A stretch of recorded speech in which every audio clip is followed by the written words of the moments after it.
Welcome to Thoughts, Camera, Action. Now the following video is a debate between Dr. Francis Welsing and William Shockley. Now William Shockley was born in London, England and relocated to America where he earned a PhD from the University of MIT. He then became an intense supporter of the eugenics movement founded by Francis Galton, Charles Darwin's cousin, whose core teachings and core values taught that there was racial hierarchy and purity was only best obtained through racial cleansing. Dr. Francis Welsing, however, was born in America in Chicago in 1935 and earned an MD from the University of Howard. She believed eugenics, evolution to be erroneous, untrue and invalid. I'm going to let the video play and as always, provoking thought. Back in the 70s, a man named Dr. William Shockley, a noted scientist, embarked upon the mission of proving to the world that black people are genetically inferior, without, I might add, the benefit of any formal background in genetics. He became front-page news and won headlines with his controversial views. On campus after campus, unrest followed his every visit. My position then and now is that if a supremacist cannot be rationally debated, perhaps he has a point. After the debate you're now going to see, Dr. Shockley went back into oblivion. I don't claim that the 1973 interview did it alone, but I am of the opinion that it helped. I'm Tony Brown. In a moment, Racial Superiority with Dr. William Shockley. We have two very prominent educators, scholars on Black Journal tonight, and we feel that it is important to defend the First Amendment rights of all Americans. Dr. William Shockley, one of our guests, has had quite a difficult time speaking at some universities, and particularly some black college students do not agree with his theories. On Black Journal, we feel that Dr. Shockley's rights in the First Amendment area are parallel to black people's rights. That is, that Dr. Shockley must have a platform for his views if black people are to have a platform for their views. Dr. Francis Welsing, on the other side, has difficulty in expressing her views on legitimate mass media outlets because many whites do not agree with her theory of genetics. Now let's find out what the controversy is about. Dr. Shockley, please give us the benefit basically of what your theory is. My principal point, Mr. Brown, is not so much a theory of black-white differences, but is summed up in one word, which is the theme of my appearance on your program and my efforts, and the word is dysgenics. And dysgenics means effectively downbreeding, retrogressive evolution. And I fear that this is worst for the black community, and I particularly welcome an opportunity to appear on Black Journal just for these reasons. And let me say also that when I first met Dr. Welsing, it was not black students who were disrupting, but white students. And Dr. Welsing made a very sincere and I thought extremely effective effort, a well-planned effort. It was not effective with these white students at Staten Island Community College, so I would have a chance to speak. In fact, I think they prevented her from saying what she wanted to say when she was trying to gain me a platform. So my main theme is that we have problems that we should face and we should look at connected with dysgenics, and I welcome any opportunity I have to bring this out so that people can look at it and worry about it. Dr. Shockley, you are accused of having a theory that is a white racist theory. How do you respond to that? Well, I respond to that by saying that I've considered whether or not I am a racist. Racist is an epithet that used to damage my self-esteem, but it doesn't anymore. I feel it's untrue.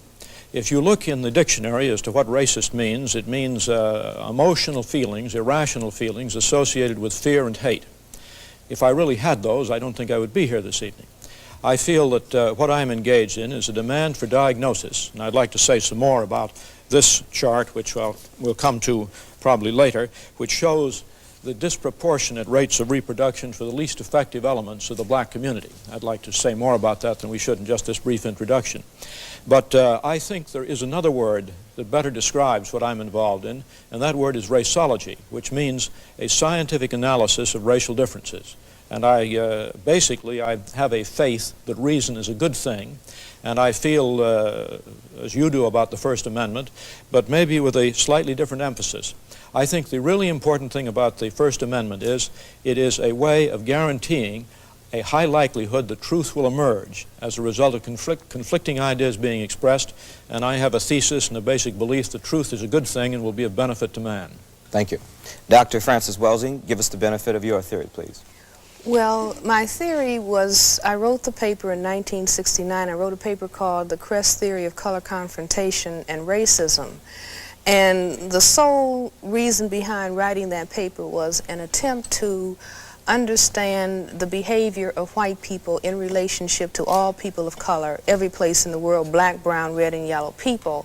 And the paper was presented to the Americans at the National Medical Association, the section on psychiatry in neurology, because back in 1969, the Black Caucus in the American Psychiatric Association, we had said that racism, and when we talk about racism, we're talking about the white supremacy behavior of white people, that racism was the #1 mental health problem in the nation, and it was the #1 cause of other mental health problems. And I wanted to understand what this thing of racism really is all about, because it's the thing that has caused woe and misery and suffering for the vast majority of the people on this planet that are classified as non-white.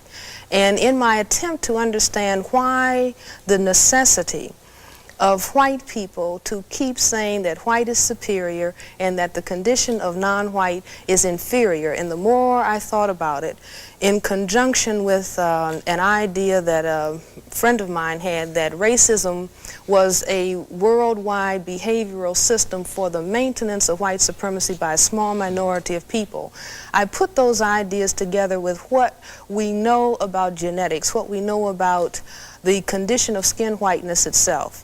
The condition of skin whiteness is the genetic inability to produce skin pigment called melanin. This is a genetic recessive trait. It is a genetic deficiency state, not as defined by Frances Welsing, but defined by geneticists and dermatologists, that the inability to produce the skin pigment of melanin or melanin pigment is described as albinism. And I think that white people, even though most white people are not consciously understanding their problem in genetics, they are certainly aware that they are genetically dominated by people of color. That's why it was a statement, one drop of black blood makes you black, because people of color have the genetic capacity to annihilate white people.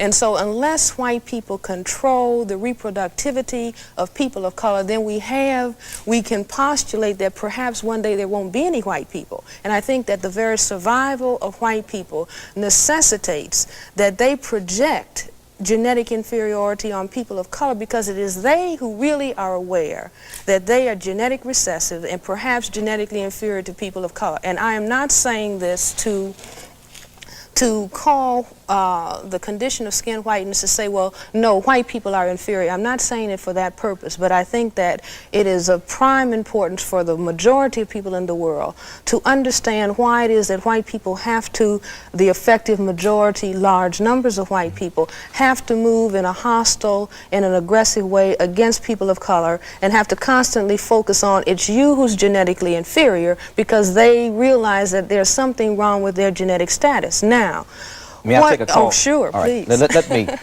so that, because we have a number of calls, and we'll see what the public wants to find out also.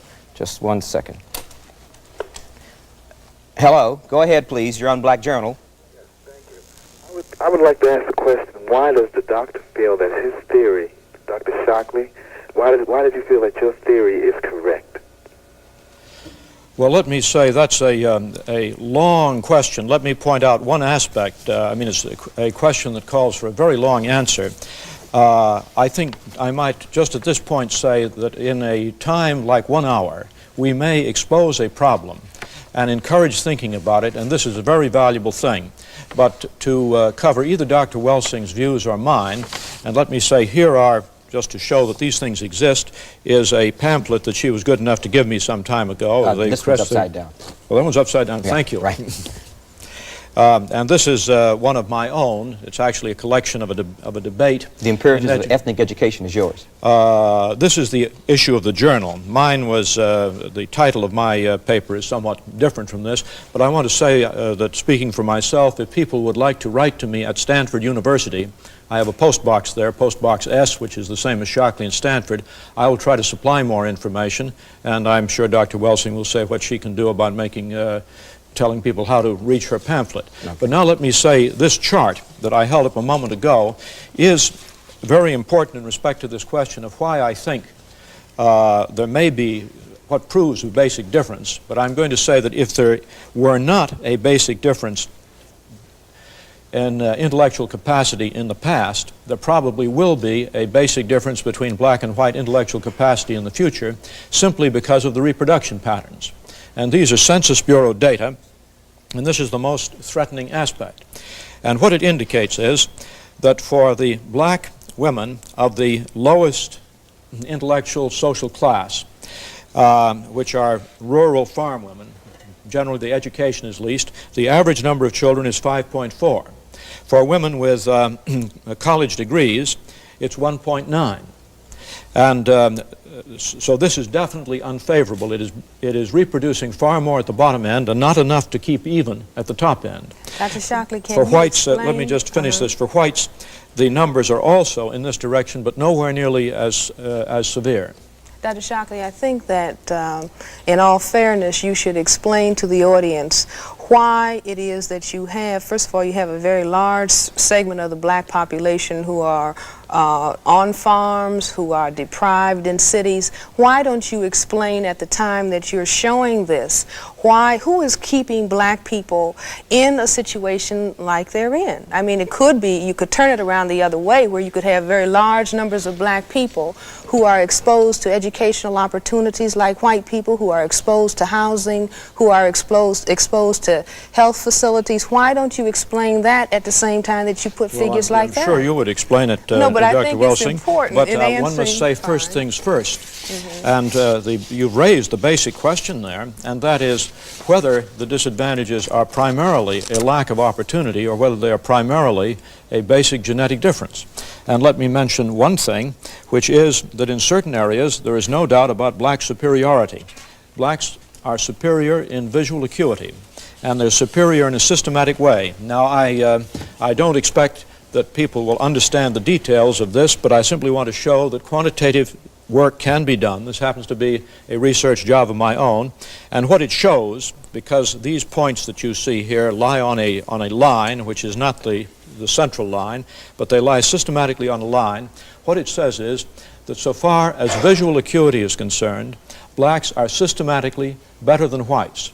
It's as if their bell-shaped curve, their distribution curve, were pushed upwards compared to whites for visual acuity, or at least for the avoidance of bad eyesight, such that if the same shift occurred for IQ, it would mean that the average IQ distribution would be up by 9 points rather than down by about 15 points, which is the typical average. Dr. Shockley, visual acuity is probably something that the system of white supremacy has not necessarily seen the need to affect the environment that black people are in so that it will alter the fact that they have visual acuity that is superior to whites.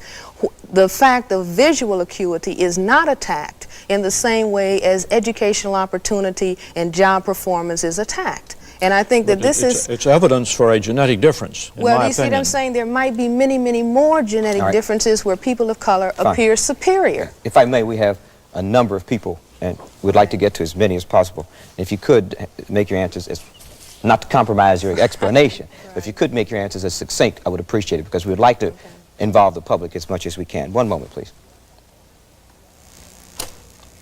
You're on Black Journal. Go ahead, please. Yes, I was wondering if Dr. Shockley could explain the basic difference between the course he is taking in explaining white supremacy and the course that Hitler took during the Nazism reign.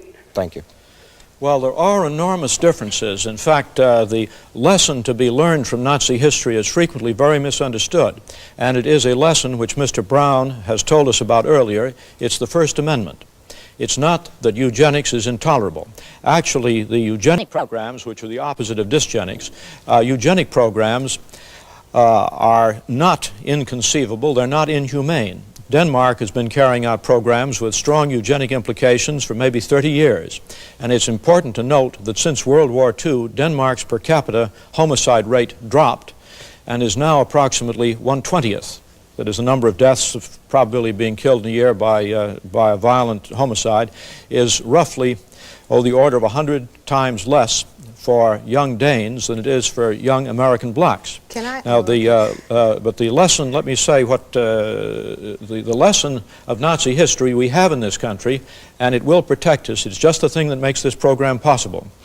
The First Amendment, which allows freedom of speech. If one believes that is not the right answer, then one has to be one of the most anti-German racists there can be. If one believes that the German people would have tolerated the concentration camps and the gas chambers, if news media, like the programs that Mr. Brown is setting on, if those people were willing to bring discordant views out into the open, I don't believe the concentration camps and the gas chambers could have continued to exist in Germany. I'd like to comment because I'd like to say that I don't think that there's a major difference between what Dr. Shockley is doing. I don't think that Dr. Shockley is fully aware of what he is doing and why he is doing what he's doing. But the long-range implications of what he is doing are no different than the propaganda campaign that Hitler and his Nazi unit carried on in Germany that ended up eliminating 6 million Jewish people. Now, what is most interesting is that Hitler said the very same thing. He said, number one, that the Jews were genetically inferior to the Aryans. Number two, he was aware that the Semites had genetically dominant genetic material to the Aryans. And if we begin to understand the way that people who were in Europe at the time that the Semites arrived from Africa, when the Semites arrived in Europe from Africa, they were people who had substantial amounts of color and who had very kinky hair because they were from the continent of Africa. And the Europeans, the white people who were there, had a reaction, a color reaction to the Semites that is no different than the reaction and the concern on the part of people who are white in this area of the world or any other area of the world to people who have the genetic capacity to produce color, who can genetically annihilate their position. And I think it's very, very important, even though Dr. Shockley, I am convinced that Dr. Shockley believes that he is perhaps elevating science with all of his charts and all of his figures, but he doesn't understand the things that propel him as a white individual in a social system that has programmed him throughout his life and programmed large numbers of people like him to focus on the genetics of people of color in such a way as to destroy people of color. I would like to ask a question, and Dr. Shockley, if you could answer it yes or no, I would appreciate it. Do you believe that black people are inferior in intelligence because of their heredity? I have a standard statement. It is not yes or no. It's memorized. I say at the same time every time, I think. What I say is this. My research leads me, and it's a tragic conclusion, really. My research leads me inescapably to the opinion that the major cause of the American Negro's intellectual and social deficits is hereditary and racially genetic in origin, and thus not remediable to a major degree by practical improvements in environment. All right. If you believe that the position relatively of black Americans to white Americans is based on a genetic inferiority, and I will accept the responsibility for that word, then what do you see as the solution to the problem? Well, I see the first aspect of this is to prevent the problem from becoming worse by dysgenics. This first word that Would you that translate I mentioned. dysgenics for me and the audience? Would that be sterilization? No. Dysgenics, you see, means what that other chart I showed you says. Should blacks, the least effective element. Should blacks be sterilized? No. I have a... But if blacks are a problem and we do not allow... This is inhumane. And Dr. I think Shockley one can wants find black more humane solutions to this. Well, then how would... Then I would propose something in which one of the key phrases is regardless of sex, race, or welfare status. And this is the proposal. I call it a thinking exercise. It's mentioned in that pamphlet that I showed that you can obtain. And it goes this way, that you would offer a bonus to everyone to be sterilized. Now, we know we have a population explosion problem. We know that in India that bonuses in the form of transistor radios are offered to people. Would this bonus be directed to black people specifically, more than whites? Mr. Brown, what did I say just a moment ago? I said, regardless of sex, race, or welfare status. Now there is a group. Dr. Shockley, There is a group. That's what I say. There is a group of white people to whom this offer should be made also. Absolutely. What Now group the offer is based upon the best estimates, best scientific estimates that one can have of any genetically carried disabilities. Now there are some, I think, that any humane person would have no doubt about. And Dr. Welsing talked about dominant and recessive genes. I want to point out that sometimes a dominant gene can be a very bad thing, and it is a very bad thing for a neurological disease called Huntington's chorea, which is something like multiple sclerosis. Which is more prominent in white people than black people. That is correct. And I think that one should offer a large bonus for anyone who might be potentially carrying Huntington's chorea. Dr. Shockley, beyond this, it goes on with some other factors in this, but Dr. Welsing wishes to speak. Are you aware that white people have more genetic diseases that affect their nervous system than people of color, than black people? I wouldn't be at all surprised. And I think blacks apparently have higher heart problems. Would you suggest that all of these white people who are carrying these defective genes, you know, whose families may carry these defective genes, that they be examined and it would be suggested to them that they be sterilized? Would you suggest this? Yes, I think I would, probably, in general. Go ahead, you're on Black Journal, please. What we know about ancient black civilizations, how can American blacks suddenly be genetically regressive? Thank you. Let me just say this. What is very interesting is in the study of biology, biologists who have studied evolution, one of the very interesting things that they say is that the more functional skin pigment cells in the animal kingdom, the higher you are on the scale of phylogenetic ascension. In other words, nature in the course of evolution went to its highest state when it produced a cell that could produce pigment, and that we were sliding backwards. The mutation to albinism is a step backwards in the scale of evolution. Are you aware of that, Dr. Shockley? No, I'm not aware of that particular one. I am aware of another basic genetic difference, and that is that the rate of maturation of a neurological system gets longer and longer the more advanced the animal is. And that is one of the items on the racial difference, that the neurological development of blacks is faster than whites. Black babies walk on the average a month earlier than white babies.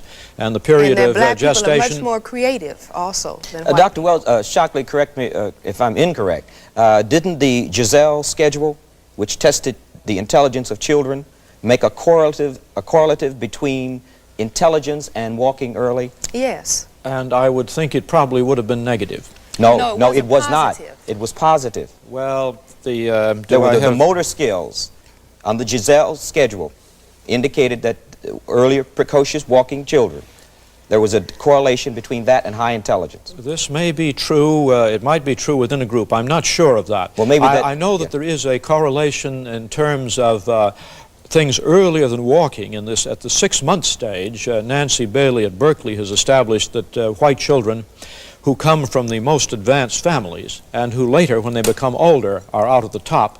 At the first 6 months, they are relatively retarded compared to children who are from families of less accomplishment and who don't go as far. But so there are a number of these things certainly to be brought in. Fine. But Giselle schedule is a very authentic, accepted, institutional psychological experiment. And so is the Nancy Bailey early test. I'd like to take another call at this point.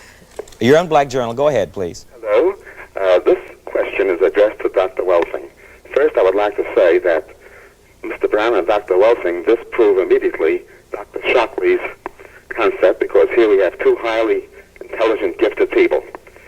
And but getting this out of the way, Dr. Welsing, wouldn't you agree that there is a strong genetic component to the inheritance of intelligence? Geneticists believe that 80% component is hereditary. Let me finish, Dr. Welsing. And then also, I think the association of skin color with intelligence is an erroneous concept.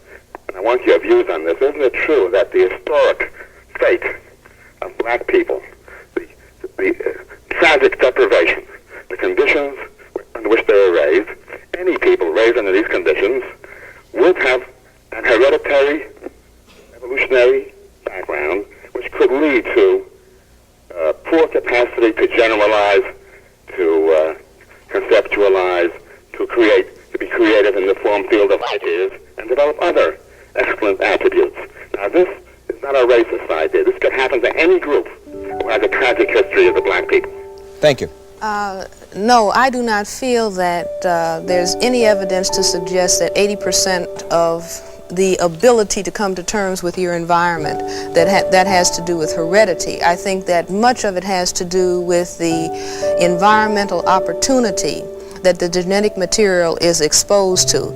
I think that if we look at the black people, if we just take the black group, and we look at those people who have been able to achieve, and we look at their backgrounds, we will find that they have had substantial social and economic opportunities that maybe some of the segment of the black population has not had. We'll find the same thing in the white group.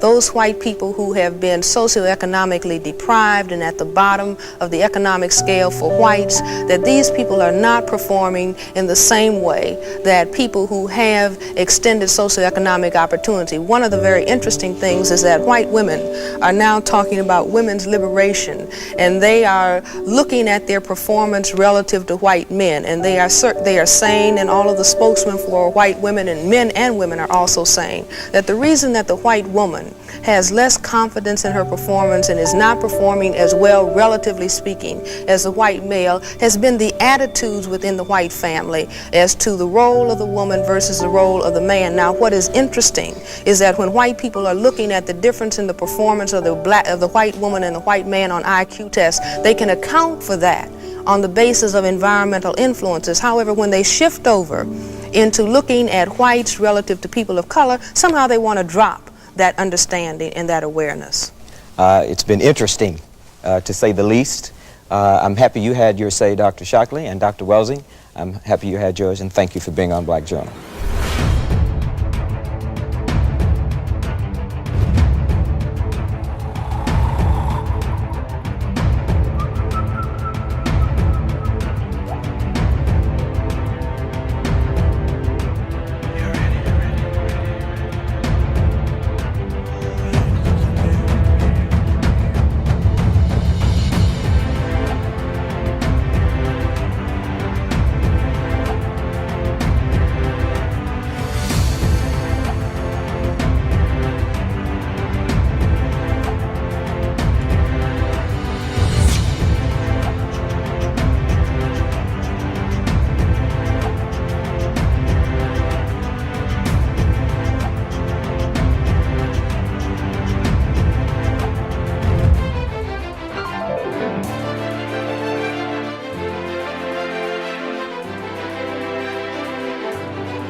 Thank you for watching False Camera Action. Before you go anywhere, don't forget to click subscribe.